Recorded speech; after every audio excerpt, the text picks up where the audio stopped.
Good morning, Georgetown. My name is Reilly, and I am a rising senior in the college, majoring in history and minoring in Turkish and anthropology. I am currently taking a 3-week class at Georgetown's Villa in Florence called Health and Sickness in Medieval Italy, and today I will be taking you through a typical day in my program at the Villa.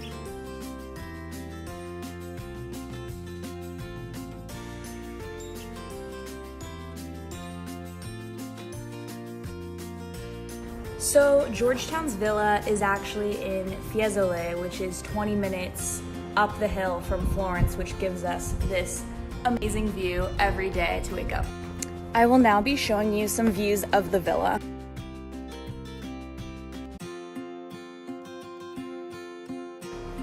This is the classroom where I have the class that I'm taking, except not this morning because we are going into downtown Florence. At the Villa, it's really nice because the classes are 5 feet from your rooms, so you can literally just roll out of bed and go to class.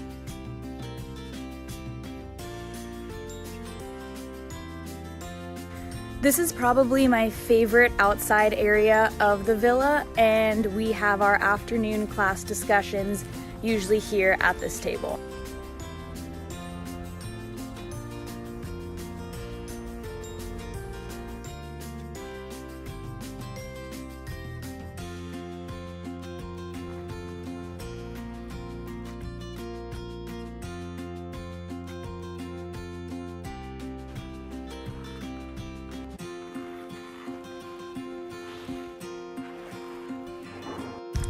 It is currently 8:50 and we are walking up to the bus stop with my class to go down to Florence for the day. This is my roommate, Olivia. Hello! And here we go. This is the hill that we have to walk up every time we want to go to the main square of Fiesole to get into Florence, and it's extremely strenuous exercise.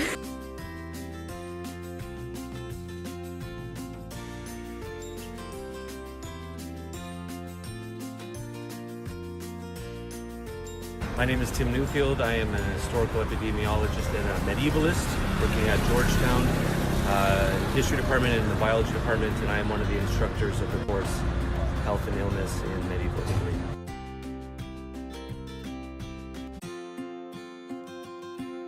Hi, I'm Maggie. And hi, I'm Danny. Hi, I'm Sophie.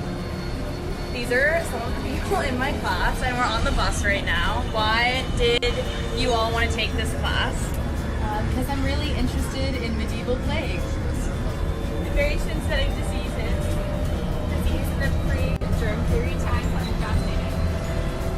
Basically, all of these people in this class are bio majors or math majors, and I am the only history major in the class.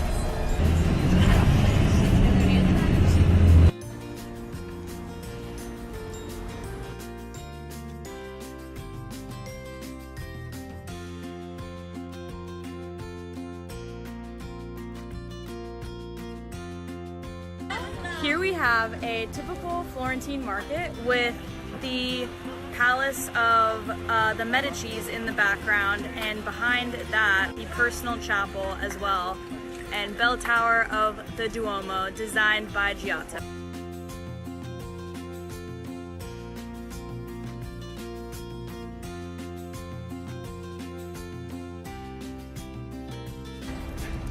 So when you come to this course, we're going to go to many sites that you wouldn't normally go to if you were a tourist in Florence for 2 or 4 days. Here is Santa Maria Novella, a church that broke ground on in 1246.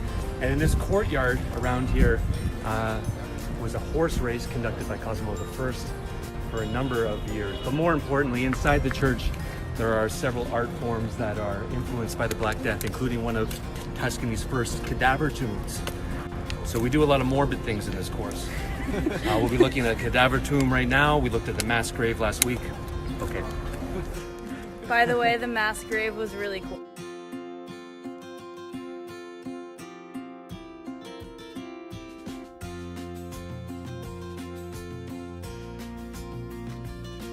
So this is one of the earliest examples of a cadaver tomb that we have in Tuscany. It dates from about 1425.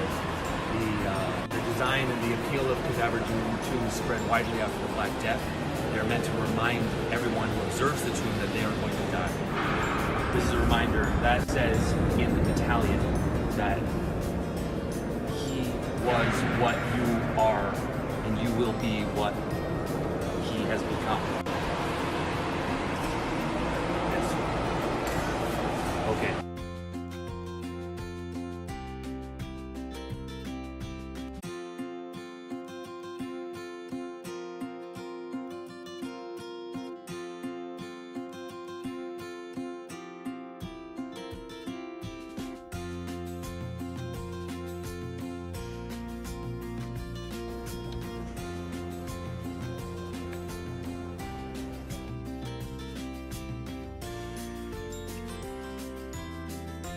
What did you find? Scorpio.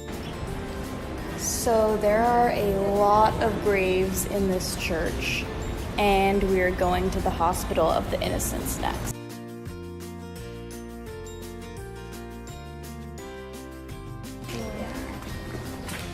Currently looking for depictions of the plague on these walls right now. So, fun fact, in Italy, there are no Starbucks, so we found a place called Arnold Coffee, and this is our first iced coffee in 2 weeks now. Now, hospital is a term used somewhat loosely.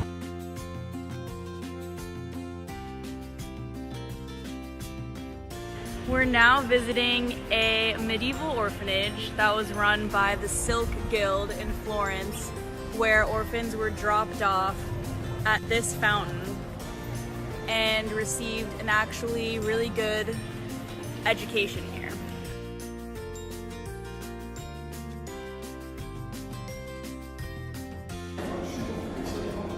This orphanage was started in the wake of repeated outbreaks of Yersinia pestis, the Black Death disease in Florence. It started around the year 1419. The orphanage was charged with taking care of abandoned children. You could anonymously abandon your child in the courtyard, and then the monks that worked here for the Silk Guild would raise the children. Admissions to the orphanage went up dramatically in eras of plague, in times of plague and in times of food shortage. These are sculptures of children swaddled and being looked after.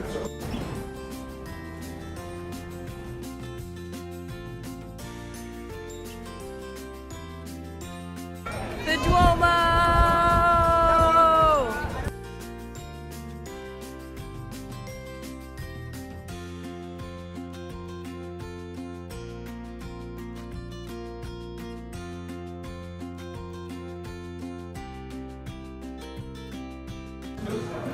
Real pizzas in Florence. Authenticity. Amazing. And Olivia got that.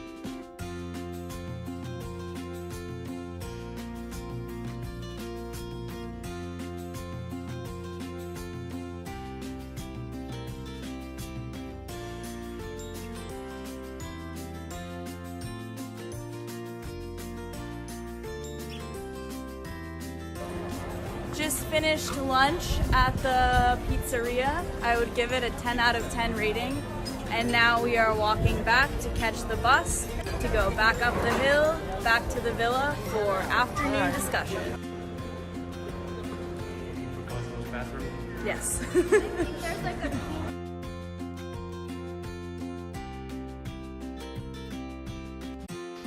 What were your thoughts about what we saw today?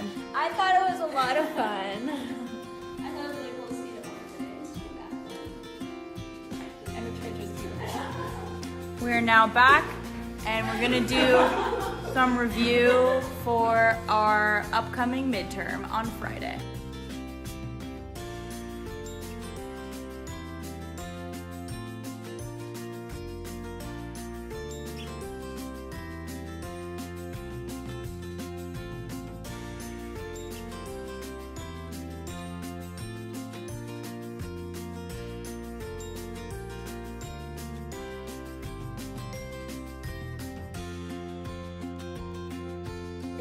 3:55 p.m. and class is over for the day, so I've gone back to my room for a short nap and to do some light readings for tomorrow.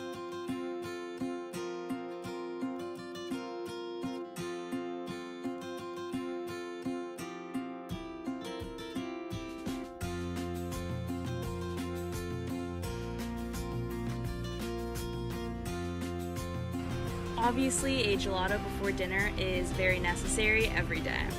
So today I had mint chip and chocolate for my gelato. However, I have found that the best flavor at most gelato places in Florence is stracciatella, aka chocolate chip.